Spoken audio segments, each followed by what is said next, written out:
আপনারা যারা ওয়েবসাইট বানাবেন বা সফটওয়্যার বানানোর চিন্তা করতেছেন তারা দেখবেন সবসময় পিএইচপি লারাভেল ফ্রেমওয়ার্ক, স্প্রিং বুট, বিভিন্ন ফ্রেমওয়ার্ক বা পাইথনের জ্যাঙ্গো ফ্রেমওয়ার্ক এগুলোর নাম শুনছেন।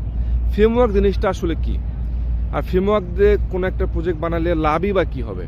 আসলে ফ্রেমওয়ার্কের গুরুত্ব খুবই অপরিসীম।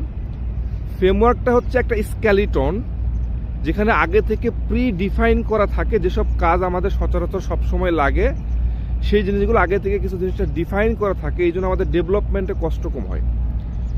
তো এইটাতে লাভ কি হয় সেটা হচ্ছে, যারা ফ্রেমওয়ার্কটা ডেভেলপ করে তারা তো অনেক হাইলি এডুকেটেড বলেন, highly knowledgeable person.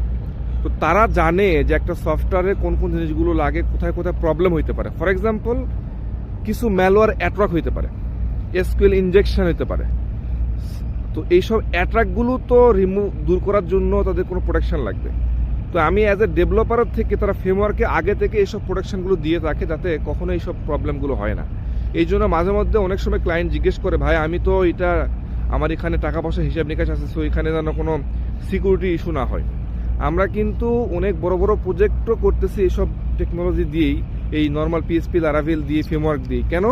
Because of এইসব ফ্রেমওয়ার্কগুলোতে আগে থেকেই ডিফাইন করা থাকে যে এইসব অ্যাটাক যাতে প্রিভেন্ট করা যায়। তারপরেও ভাই আসলে অ্যাটাক প্রিভেন্ট ওভাবে হয় না, কিন্তু অনেকটাই এইসব ফ্রেমওয়ার্কগুলোতে প্রিভেন্ট করা থাকে, যার কারণে খুব বেশি সমস্যা হয় না।